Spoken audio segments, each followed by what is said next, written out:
اسی لیے یہ ضروری ہے اور مجھے شکریہ ادا کرنا ہے ان تمام لوگوں کا کہ ہر دفعہ جب میں ریکویسٹ کرتا ہوں آپ میں سے بہت بڑی تعداد میں لوگ میرے پیٹرین پیج کو آ کے جوائن کرتے ہیں. So I am thankful to them. آپ میں سے بہت سے لوگوں کو ابھی تک میرا پرسنل تھینک یو نوٹ نہیں ملا ہوگا, لیکن اگلے چند گھنٹوں میں آپ کو وہ بھی مل جائے گا. میں یہاں سے میں واپس آتا ہوں ایشوز کے اوپر, کیونکہ میں آپ کو ساتھ ساتھ دکھاتا بھی چلا جاؤں. دس از دا پیٹرین پیج. بہت سے لوگ کہتے ہیں کہ پیٹرین پیج ملتا نہیں ہے. ہو سکتا ہے پاکستان میں بند کیا ہوا ہو, پیٹرین کی سائٹ کو بھی بند کیا ہوا ہو, URL کو پاکستان میں کچھ بھی کرنا اور کچھ بھی ہونا جو ہے وہ ممکن ہے. بہرحال آپ اگر پیٹرین کی سائٹ پہ گوگل میں آئیں گے, PATREON پیٹرین لکھیں گے, اس میں میرا نام لکھیں گے تو یہ پیج آپ کے سامنے کھل جائے گا. اس میں آلریڈی میرا خیال ہے بہت بڑی تعداد میں لوگ اس میں آ چکے ہیں اور یہاں پر ایک اپنا ایکو سسٹم ہم ڈیولپ کر رہے ہیں جس کے اندر ویڈیوز بھی ہیں, جس کے اندر ریٹن کانٹینٹ بھی ہے, آرٹیکلس بھی ہیں, بہت سا انالیسس بھی ہے, اور بہت جلدی میں اس میں اور فیچرز جو ہے وہ ایڈ کرتا چلا جاؤں گا. تو اگر آپ اس کے ایک سبسکرائبر بن سکتے ہیں دیٹ از گریٹ. اگر آپ میری جرنلزم کو سپورٹ کر سکتے ہیں, سبسکرائبر نہیں بن سکتے آپ اس کے فری ممبر بنے, وہ بھی جو ہے بہت ہیلپ فل ہے. اب میں ڈیولپمنٹس پہ آؤں. اچھا, میں ایک چیز آپ کو پہلے میں نے آپ کے سامنے ہیڈ لائن کھول دی ہے اور یہ ہیڈ لائن آپ دیکھ بھی سکتے ہیں, لیکن میں تھوڑا سا آپ کو یہ بتاؤں کہ چونکہ پچھلا ویلاگ جو ہے اسے بہت کم لوگوں نے دیکھا ہے اور اس میں بہت محنت ہوئی بھی تھی, اس میں بہت سی چیزیں تھیں. میں چاہوں گا کہ آپ میں سے وہ تمام لوگ جو اس پچھلے ویلاگ کو نہیں دیکھ سکے, جب آپ اس ویلاگ کو دیکھیں گے تو بہت آسانی سے آپ پچھلا ویلاگ بھی, اگر آپ اس کو نہیں دیکھ سکے تو آپ اس کو ضرور دیکھ لیجئے, بیکاز اس ویلاگ کے اندر میں جو بہت سی باتیں کر رہا ہوں ان کا تعلق کچھ پچھلے ویلاگ سے ہے. خاص کر کے جب میں محترمہ علیمہ خان صاحبہ کا جو استدلال ہے عمران خان کی صحت کے حوالے سے افواہوں کا, اس کے اوپر جب میں کامنٹ کرتا ہوں تو پچھلے ویلاگ کو دیکھنا جو ہے اس حوالے سے بہت زیادہ ضروری. اب جو میں نے آپ کے سامنے ہیڈ لائن کھولی ہے, یہ اسرائیل کا جو اخبار حارث ہے, یہ اس کی ہیڈ لائن ہے, live updates report United States Israel preparing extensive strikes on Iranian energy sites as soon as this weekend. تو میں نے ہوا سے بات نہیں کی, میں نے یہ پڑھا ہے اور یہ CBS کو یہ کوٹ کرتے ہیں, ان کو یہ امریکن براڈ کاسٹنگ کارپوریشن جو ہے CBS, اس سے ان کے اس کی سٹوری کے اوپر یہ رلائے کر رہے ہیں. امریکہ کے اکثر ذرائع ابلاغ میں ابھی اس کی کوئی خبر نہیں ہے. ابھی ہو سکتا ہے کہ میرے ویلاگ سے ہی آپ کو اس کا پتہ چل رہا ہو, دنیا میں اکثر لوگوں کو اس کا نہیں پتہ, لیکن اصولی طور پہ یہ فیصلہ ہو گیا ہے کہ امریکہ اور اسرائیل جو ہیں وہ اس ویکینڈ کے اوپر ایران کے انرجی انفراسٹرکچر کو ٹارگٹ کریں گے اور بہت میسو بامبنگ کیمپین کی جائے.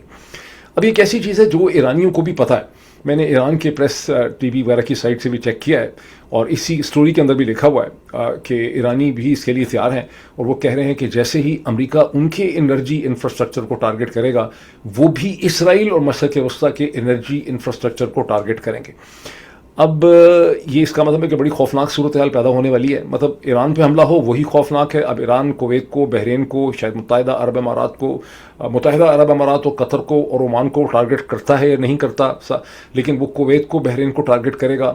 وہ عین ممکن ہے کہ جارڈن کو ٹارگٹ کرے, اور وہ لگتا ہے کہ اسرائیل کو بھی ٹارگٹ کرے گا. اب اس کے پاس کتنی کیپیسٹی ہے اس اسٹیج کے اوپر ہمیں پتہ نہیں ہے, لیکن اسٹریٹجکلی سپیکنگ ایران کے پاس اس کے علاوہ کوئی آپشن نہیں. کوئی میڈیٹر, کوئی صلح کروانے والا, کوئی نیگوشیٹر پاکستان, ایجپٹ, ترکی ایران کی مدد نہیں کر سکتے. اگر ایران نے اس لیٹسٹ جو پلانڈ ایگریشن ہے اس کو انہوں نے روک لیا تو وہ اسی صورت میں روک پائیں گے اگر ان کے پاس کوئی کاؤنٹر سٹرائک کرنے کی ایبلٹی ہے, اور ان کی کاؤنٹر سٹرائک کی ایبلٹی سے کھپ پڑے گی, دنیا میں ایک شور مچے گا, تبھی وہ اس کا روک سکیں گے. تو بہرحال ایک بڑی ٹربلنگ قسم کی ڈیولپمنٹ ہے جو میں آپ کے سامنے اس وقت رکھ رہا ہوں, اور اب دیکھیں کہ حوالے سے کیا ہوتا ہے. لیٹس سی, جیسے جیسے سچویشن ڈیولپ کرے گی میں اس کے حوالے سے زیادہ آپ کے سامنے لا سکوں گا پرسپیکٹو. اب آپ آئیں پیارے پاکستان کی طرف. جب میں نے پچھلی اسے کہتے ہیں میں نے ویلاگ کیا جس کا میں مسلسل ذکر کر رہا ہوں, اس وقت میں نے پاکستان کی انگریزی کے اخبارات میں DGISPR کی پریس کانفرنس کو میں نے دیکھا, پڑھا. میں نے اس کو ساری پریس کانفرنس تو میں نے سنی نہیں, بہت لمبی پریس کانفرنس تھی, تو میں نے اخباروں سے پڑھا. تو مجھے ایسا لگا کہ ساری پریس کانفرنس کا فوکس جو ہے وہ ان کا DGISPR کا, جنرل شریف احمد صاحب کا, وہ بلوچستان ہی کے اوپر تھا. اور وہ بھی بڑا عجیب و غریب پرسپیکٹو تھا, بیکاز DGISPR نے یہ کہا کہ لوگ یہ تاثر دیتے ہیں اور پرسیپشن کریٹ کر رہے ہیں کہ بلوچستان کے حالات خراب ہیں, حالانکہ ایسی کوئی بات نہیں. اور یہ کہنے کے بعد مطلب بجائے اس کے کہ ہم لوگ مجبوراً, یعنی میں اور بہت سے اور لوگ جو سمجھتے ہیں کہ بلوچستان کے حالات خراب ہیں, بجائے اس کے کہ ہمیں اپنے آپ کو ڈیفینڈ کرنا پڑتا, ہماری عزت کا سوال ہے کہ ابھی ہم غلط کہہ رہے ہیں, ہم پرسیپشن کریٹ کر رہے ہیں, تو ہم کو تھوڑا سا ایکسپلین کرنے لگتے ہیں کہ ہم کیوں کہہ رہے ہیں. DGISPR نے خود ہی سارے اعداد و شمار جو ہیں وہاں اس سلیکٹ میڈیا کے سامنے رکھے, جس میں انہوں نے بتایا کہ پاکستان میں اس سال اب تک DGISPR صاحب کی فوج جو ہے, ابھی 7 مہینے کمپلیٹ ہوئے ہیں, ابھی 5 مہینے رہتے ہیں, تو 40,000